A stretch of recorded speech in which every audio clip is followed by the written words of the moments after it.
चाहे विद्यार्थी जीवन हो अथवा व्यवसाय, हर क्षेत्र में सफलता के लिए प्रतिभाशाली व्यक्तित्व आवश्यक होते हैं। प्रतिभाशाली होने के लिए आवश्यक है स्वस्थ अंतःकरण। स्वस्थ अंतःकरण से तात्पर्य है मन का सरल, पवित्र और शांत होना। पवित्र मन उसे कहते हैं जिससे दूषित विचारों के प्रति कोई भी आकर्षण और लगाव ना हो। अक्सर प्रतिभाशाली व्यक्तित्व के धनी विद्यार्थी भी परीक्षाओं में उतने प्रभावी सिद्ध नहीं हो पाते जितना उन्हें होना चाहिए, जिसके पीछे कोई कारण और मुद्दे हो सकते हैं, परंतु एक महत्वपूर्ण कारण होता है उनके विचारों के अपवित्रता, अश्लील व्यवहार, जिद्दी और नकारात्मक स्वभाव। विद्यार्थी जीवन हमारे संपूर्ण जीवन का प्रारंभिक काल है, प्रारंभिक चरण है। यो वो समय है जब हम अपने मस्तिष्क में उत्तम विचारों के बीज बोएं ताकि भविष्य में जो फसल आए वो सड़ी गली और निरंतर ना हो। यदि बीज बोने के साथ ही किसान खेतों से जार झखार दूर ना करे, अपने क्षेत्रों की सफाई ना करे, तो वो बीज कभी भी सही परिणति को प्राप्त नहीं कर पाएंगे। वर्तमान समय में इस दृष्टिकोण से हर विषय में ध्यान के केंद्रित करना अति आवश्यक है, अन्यथा प्रतिभाएं गुमराह हो जाएगी। आत्मविश्वास गलत रास्तों पर गतिशील होते हुए एक के बाद एक दोषों की श्रृंखला को जन्म देगा। बालक का भविष्य ना बिगड़े, इसे हेतु चिंतित और सजग माता पिता को स्वयं अपना अंतःकरण भी शुद्ध रखना अनिवार्य है। हम यहाँ आवश्यक नहीं, अनिवार्य शब्दों का प्रयोग इसलिए कर रहे हैं कि ताकि हमारे भीतर वाकई यो सजगता भरे कि जब तक अभिभावक स्वयं पवित्र विचारों और शालीन आचार के धनी नहीं बनेंगे, तब तक वे अपनी संतान को योग्य और उत्तम जीवन से विभूषित नहीं देख पाएंगे।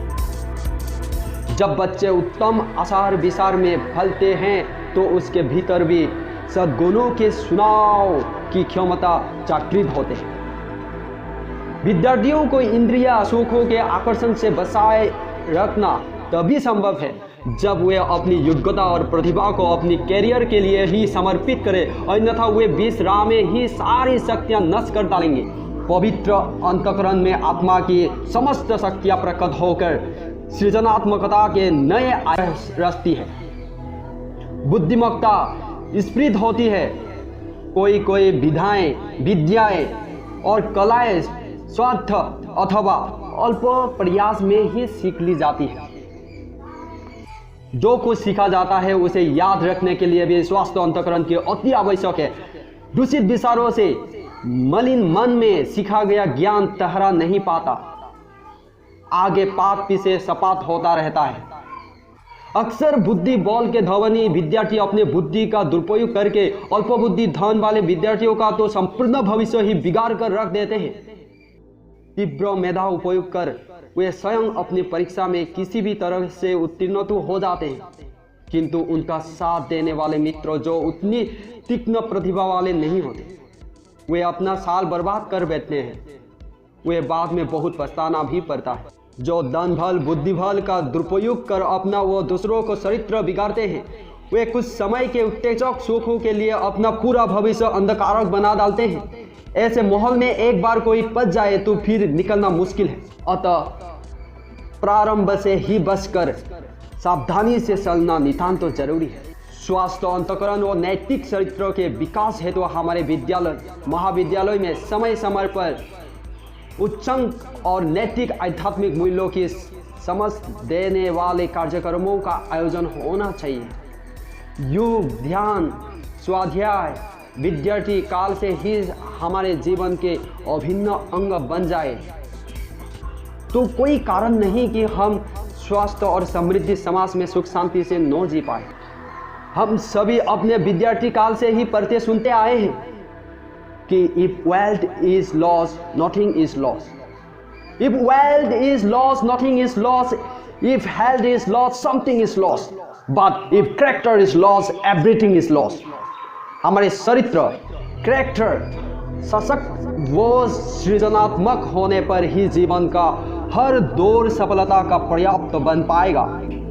जो बालक अपने अंतःकरण को पवित्र भाव और प्रार्थनाओं से सशक्त करना चाहते हैं, उनके लिए हम यहाँ पर कुछ सूत्र देना चाहता हूँ जो कि अपने जीवन में हर वक्त फ्लो करते रहना चाहिए। प्राप्त काल नींद में से जागते ही आप मुस्कुराकर परमात्मा को प्रणाम करते हुए कहें कि thank you God for this beautiful human life, thank you God for each and everything you have given me in my life. हर उपकारी जनों को प्रणाम करते हुए सबसे सद्गुणों की दुआ मांगे। जीवन में उपयोगी आवश्यकता तत्वों का आभारी बनते हुए उनके हर संयोग के लिए धन्यवाद दे। धरती माँ को प्रणाम करते हुए कहे कि हे धरती माता, आपकी तरह मैं भी सहनशील, धीर वीर और गंभीर बनूं। हे जल, आपके अनिवार्य और महत्वपूर्ण संयोग के लिए आपका आभार। आपकी तरह मेरा हृदय भी उदार, मिलनसार, सर्वजन हिताय बन जाए। हे अग्नि, आपकी तरह मैं भी धीर, संकल्प, तेजस्वी और शुद्ध आत्मा बनूं। हे वायु, आपके सतह संयोग का आभार। आपकी तरह हम भी सतह गतिमान, निष्कपन और प्राणों के लिए उपकारी बनूं। हे वृक्ष देवता, आपकी समस्त कुर्बानियां के लिए आपको आभार। आपकी तरह हम भी निष्कम, कर्मयोगी, शरणागत, बत्सोल और समस्त प्राणी जगत के लिए उपयोगी बने। हे सूर्य देवता, आपकी जीवनदायिनी ऊर्जा का आभार। आपकी तरह हम भी सफर, प्रकाशित, तेजपूर्ण और निर्मल व्यक्तित्व के धारण बने। हे माता पिता और बंधु बांधव जनों, आपके प्रेम और संयोग के नित्य प्राप्त होने से ही मैं जीवित हूँ। आपके लिए सही दुआ कि आप सब सुखी रहे, स्वस्थ रहो, समृद्ध रहो और पवित्र भाव से परिपूर्ण परम शांति को प्राप्त करो। इस प्रकार अपने मन को प्राप्त काल ही सद्भाव से समृद्ध करना सीखे। इन प्रार्थना के भाव को आप अपनी भावनाओं में स्वास्थ्य देकर स्वास्थ्य मन और आत्मा के स्वामी बने। यही दुआ, यही कामना। जय हो।